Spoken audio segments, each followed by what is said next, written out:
Boingus satellite bush, he says then it makes...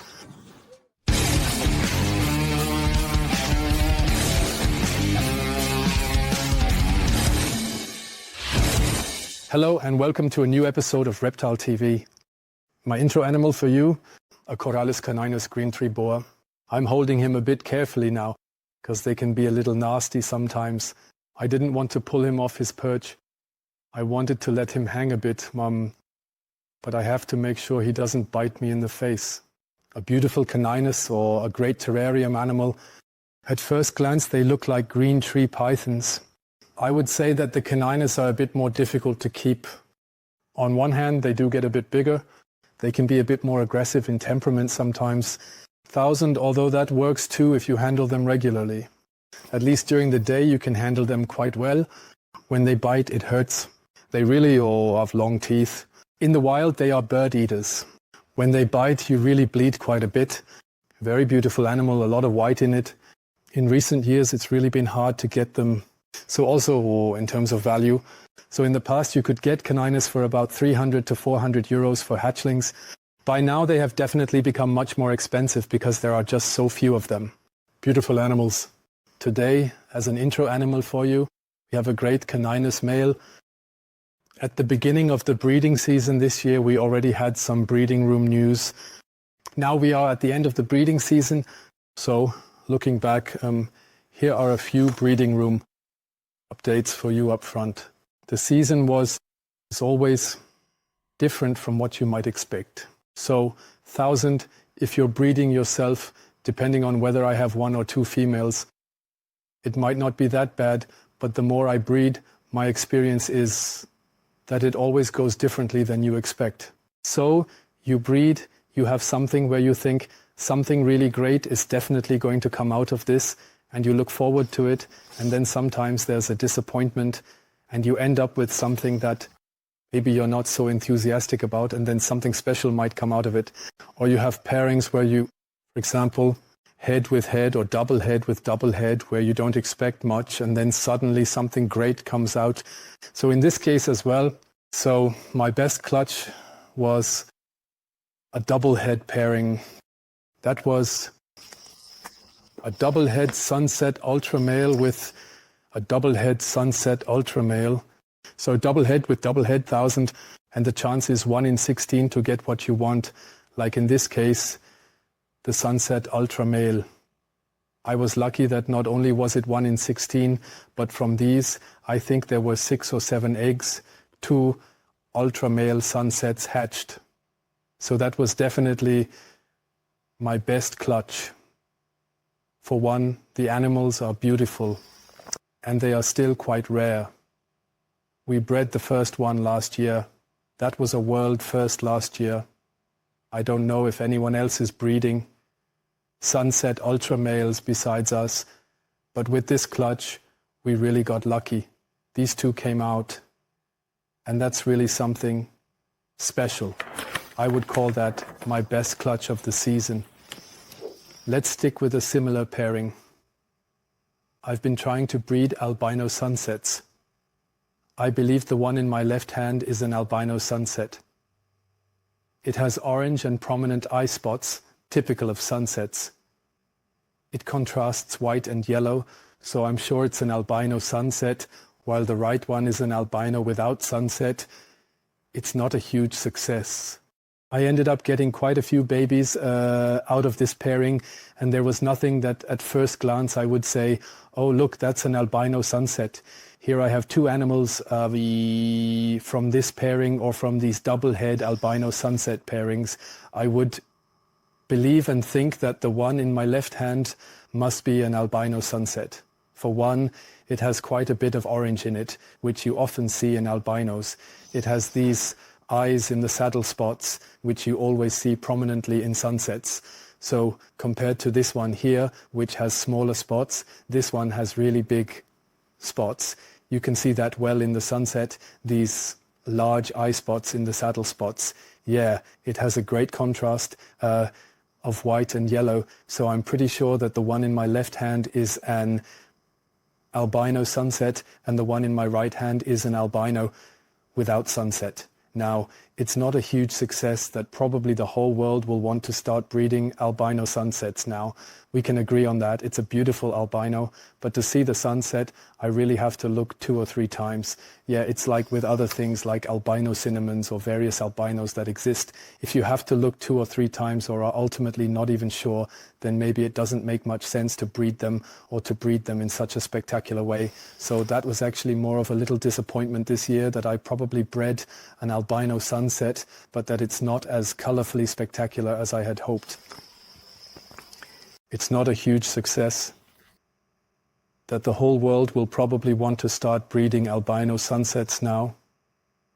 We can agree on that. It's a beautiful albino, but to see the sunset, I really have to look 2 or 3 times. It's like with other things like albino cinnamons or various albinos that exist.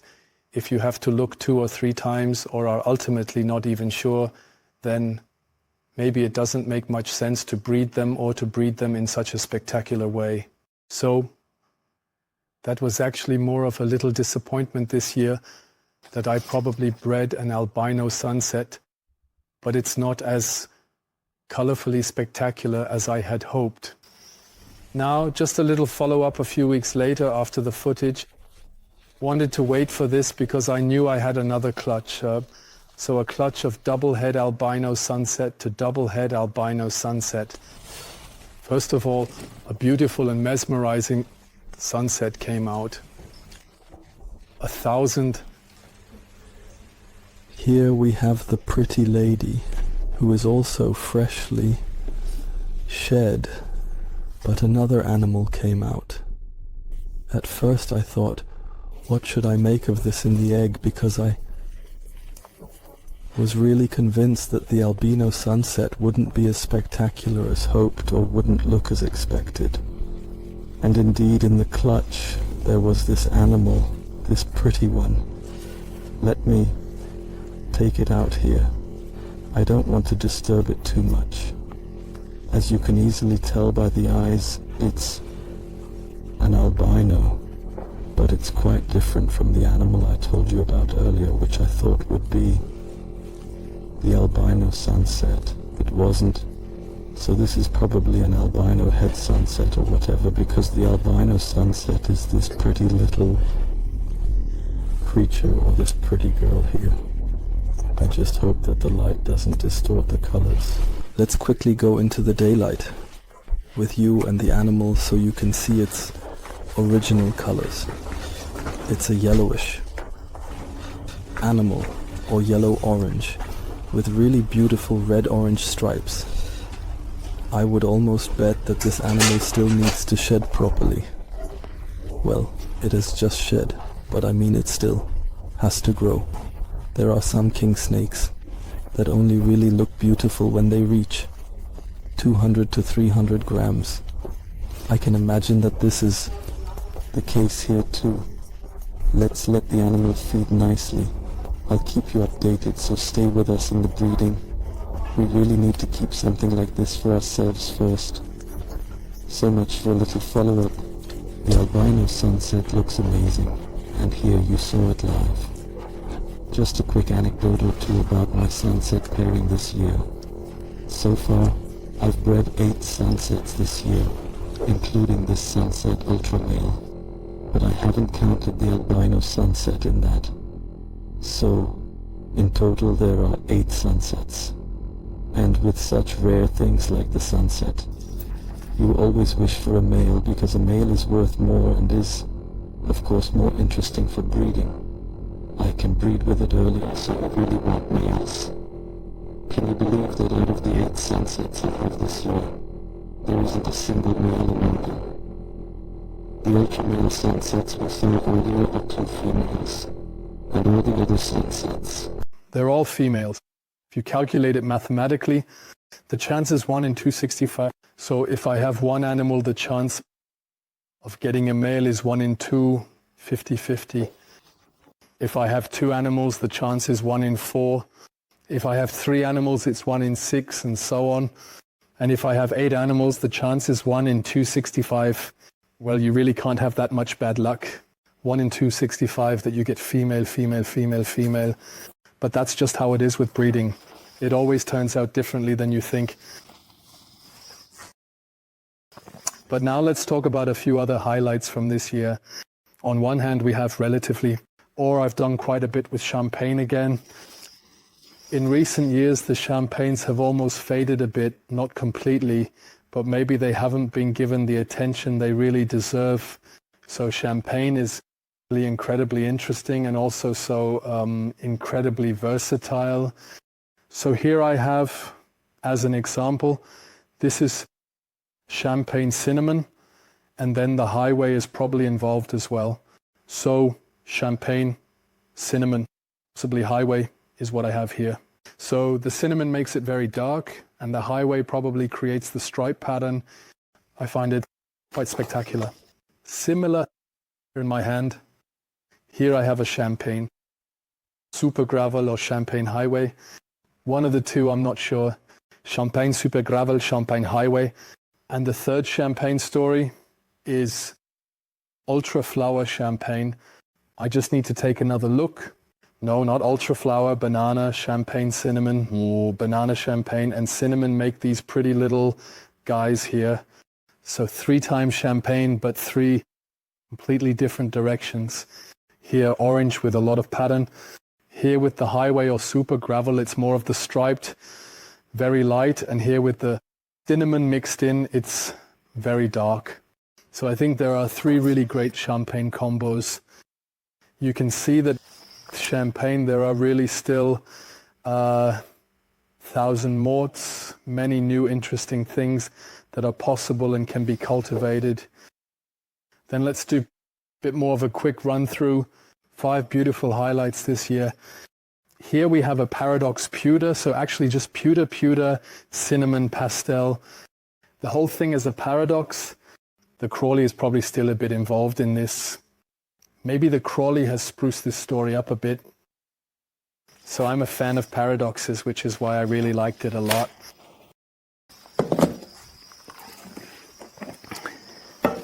Then we have something nice from the Bongo area.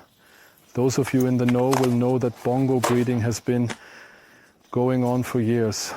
Bongo cinnamon, I believe, is still in there, right? Piebald isn't always included, but Bongo cinnamon, yes. And theoretically there's another one where we don't really know what it is yet, which hasn't really shown itself as a distinct morph until now, but it seems to be coming out quite well in this one. Bongo cinnamon plus some new gene, a beautiful animal. Then we actually have an old classic, but first let's play a little guessing game. What could this be? You can see the clown. The king python insiders will probably recognize the clown pretty quickly. There's probably also a banana in there. And then there's cinnamon as well. The cinnamon really brings out beautiful colors from the banana, and it's also heterozygous for piebald, which is why it has that nice ring spot at the back. So clown 1000 banana, cinnamon heteropied, a really great combo for those of you thinking, oh no, it has mites already. Those black spots are what I just wiped over, but those are the clown banana spots that are probably coming through a bit here. Then we also have an old classic, nothing world first or anything, but still beautiful. It's piebald pastel yellow belly. Yes, piebald pastel yellow belly. The yellow belly really brings out the yellow from the pastel so nicely, right? It makes the colors look so beautiful. It's always a lovely morph with the king pythons. And lastly, I have something for you that's also not really new. But that shows what beautiful things you can create with familiar elements. This is Granit trick. So I believe the female was Granit and the male is a trick. the Granit and Trick. I think it's maybe because of a similar complex or background. So the 1000, the Granit really enhances the Trick beautifully, bringing out these amazing colors and nice saddle spots. It's not anything completely spectacular, but from my perspective, it's really a well-executed morph here, Granit Trick. So the USAN, the Granit, really enhances the Trick, creates these great, beautiful colors, beautiful saddle spots. It's not anything completely spectacular, but from my perspective, it's really a well-executed morph here, Granit Trick. And a little look ahead to the next season. So the current one is over. Then a little look ahead to the next season. So current one is over. In 2001, in 4 to 6 weeks, we'll start pairing up again. That's the great thing about breeding ball pythons. One season comes to an end, the last eggs are hatching, and you start pairing up again. What we definitely want to continue pursuing in the next season are the sunset projects. Maybe we're still working on Sunset Clown. I even have one in the clutch now, a 1 in 16 chance of double head. So with a bit of luck, we might even get a Sunset Clown this year. But with a 1 in 16 chance, maybe not. So hopefully next year. But we will continue in that direction with the sunsets. We're going to do quite a bit with the copper. Next year we have some good copper combos where we might be able to create Piebald, copper, cinnamon, so we can get those black and white animals out.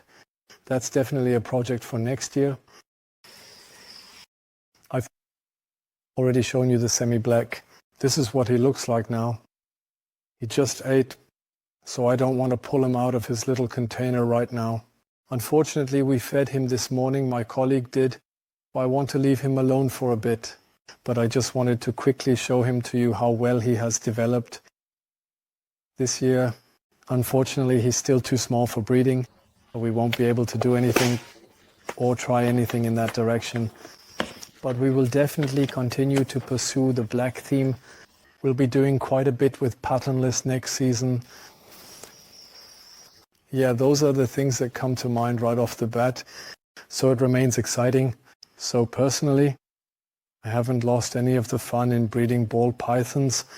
There are really always new things, like we just saw with the champagnes, for example, all these black projects where nothing is really set yet. Or what do I mean by that? I think there's definitely more to be done in the direction of black with ball pythons. We're expressing it that way. It's really exciting.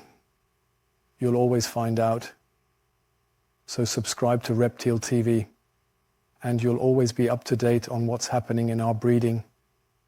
Feel free to leave comments below about your plans for the new breeding season or which direction we should go, or if you have any ideas. You now know my collection, you know about Sunset and Sunset Copper. Do you have any ideas about what would be really great with patternless? Oh, by the way, I'm really interested in this patternless X with Sunset. That's something we might want to tackle first with double heads. I'm curious to see what ideas you all have and what you comment. Otherwise, stay loyal to me, check out my balls, and feel free to give a thumbs up.